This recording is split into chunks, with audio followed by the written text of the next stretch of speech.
anuma faana dhalattee guddatte. Garan adeemuu fi biyyan itti adeemu maratti na biraa hafteen beektu. Biyyuma dhaloota koo nunnuqumbaatti ani mana barumsaa kutaa tokkoffaa seennaan ana faana seente. Ittuma fuuftee na faana kolleejjii seente. Yeroon yuunivarsiitii barsiisaa tures na faana turte. Nan yaadadhaa akkan eebbifamee baheeni firaasha abbaa meetirii tokkoo lafa afadhee yeroo rafaa turellee morma koo jala seentee na waxalaa bulti. Jaalalli jira kan ishee adda. Guyyaa tokko miti. Sekoondii fi anatti adda baatee hin beektu. Qalbii koo jala miliksee aara galfachuuf jedhee yeroon hirriba keessa cullutu jedhee badu hirribaa na kaastee as qabdee achi na qabdee xambas na gooti. Yeroon ishee natti asaastee usus kai beekoo ko golfaarra ciisi maal ciista jettee na jeeqxullee warri ollaa keenyaa ni dhaga'u. Maali gurbaan halkan ibsaa qabsiifatee taa'u kuni jedhanii guyyaa meeqa mana kiraa keessaa na darbatanii oolan. Waan baay'ee narra ga'e. Amala ishee kan biyyatti barte sanas fudhattee ana faana xoophilaanii yaabbatteetu Ameerikaanitti na faana dhufte. Kanasii silaa ni caalayyuu. Durii asitti immoo naan taphatte. Keessumaa waggaa 5 darban waan isheen na goote garbummaan saba Oromoo irra jiru waliigalatti nan goone akka isheen na goote. Boqonnaa na dhorkitee guyyaa meeqaaf meeqa baaburaa fi otoobisii yaabbadhee dhimmaaf olii gadi yeroon jooraa ture al meeqa na qaanessiteetti. Lafan itti bu'uu narra ture dura na dabarsitee faranjoota natti kofalchiisteetti. Guyyaa hedduu akka biyya kanaatti yookiin biyya kanaa 9 kan jedhan sanatti bilbiladheen yeroo dhumaaf ofittiin hiikee samaanaa ijoollummaa kaanee gaafan dhaladhee ka'ee waliin qabnu sana ciccireen gata jedhee yaadee jennaan faranjoonni na dhorkan. Yaalii guyyaa meeqaa booda garuu mana murtiitti iyyadheen dubbiin koof kan ishee akka dhaddachaan ilaalamuu fi beellamni nuu qabame biyya kanatti. Isheen sanatti maxxantee isayyuu saayikilii koo ani beelaaf dheebuu danda'ee bitadhee qabattee na faana achitti argamte dhaddacha irratti. Ammas manni murtii nu gargaaruu hin dandeenye. Dhimmi keenya ragaan akka deeggaramutti hospitaala beekamaa biyyichaatti xalaa deeggarsaa nuuf kataban. Wal fudhannee hospitaala deemne. Dooktorri nu haasofsiisuu jalqabe. Walitti nu qabe. Anis waan isheen daa'imummaa kootii kaatee anarratti raawwatte tokkoon afaan isaan danda'aniinanii itti hime.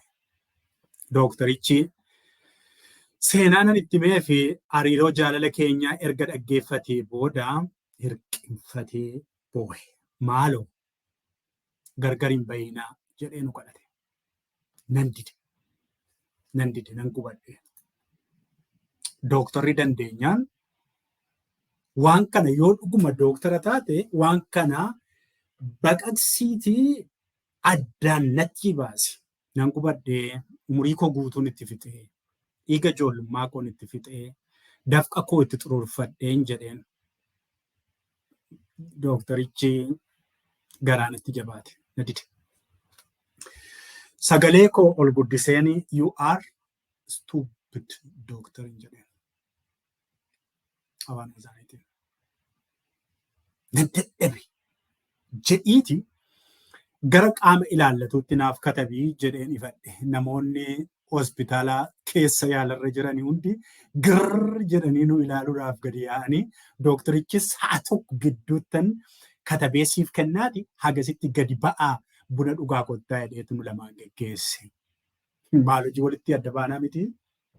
Walitti maxxannee natti maxxantee akka na fudhattee tirannee gara mana bunaa sanatti gadi qajeelle. Ammas maraatuun kee na faana qajeelte gaha. Hammam buna mallakkee lama keessaa fixutti na muddite, na waxalte, abiddarra keessee na qaqxe. Na hiikuu waan hin barbaanneef kophaatti na sossobachuu barbaadde mana bunaa sana keessatti nan dide. Ol deebi'een dooktoricharraa waraqaa geggeessituu inni naaf xumure fudhee innis gara afaan keenyaatti gaafa hiikamu akkana jedha. Afaan Ingiliziin katabee naa kenne. Mana murtii Ameerikaa damee Kambiriijiif dhimma beekan irra naa ilaalchisee gara hospitaala keenyaatti xalaa katabdan irratti gadi fageenyaan yaalii ogummaa taasisnee jirra. Haa ta'u malee dhimma beekanii fi himatamtuu sanaa ilaalchisee namoonni dhimma kana irratti leenjii addaa qaban waan obbiraa hin qabneef isa gargaaruu hin dandeenye.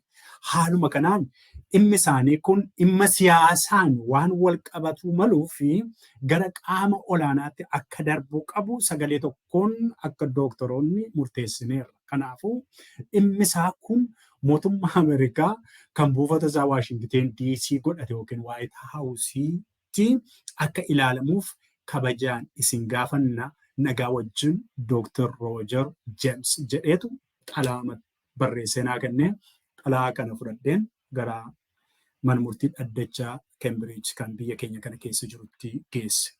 Ani wajjumaan jiraachuun hin barbaanne. Xalaa kana fudheeni mana murtiitti qajeele gaa maalan godhaa miti. Manni murtii qaama maqaa dhaame kanatti na dabarse. Guyyaan beellamaa geenyaani nu waaman nan dhaqe.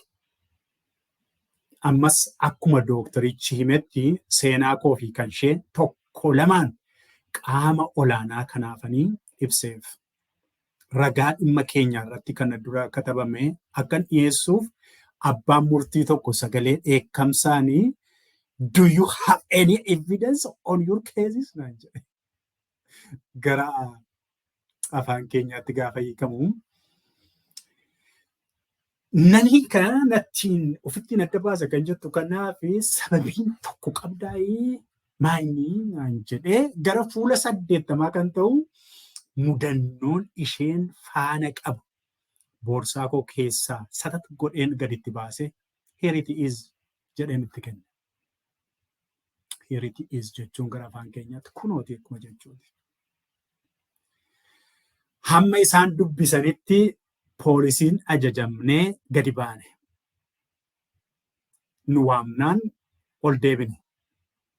Keeziin akkasii yookiin iyyan akkasii amma ammaatti mana murtii kanatti yeroo jalqabaaf dhiyaata mata duree kanarratti jedhanii waan haaraa waan itti ta'ee fi murtii ani hin eegne murtii naasisaa murteessan.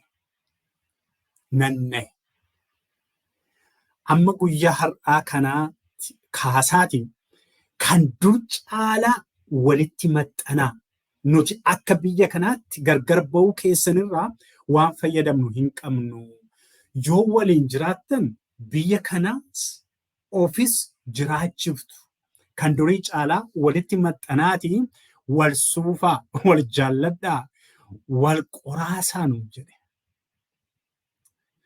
Naani kun hin ta'u jettu taanaan sa'a 43 gidduutti biyya kanaa gadi lakkisaa baa isin hin feenuu nuun jedhan.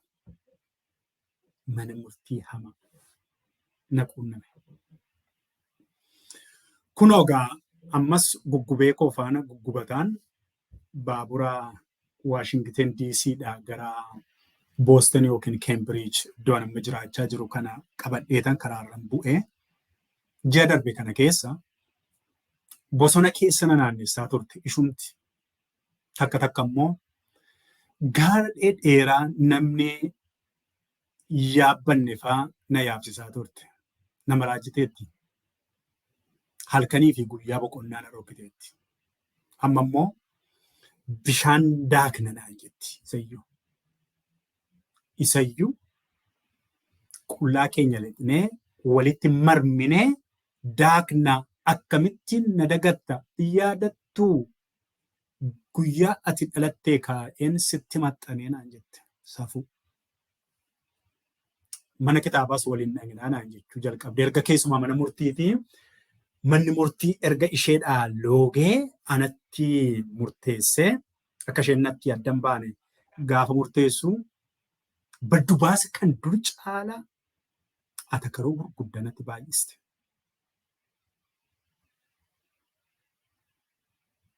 Baay'ee na rakkiste.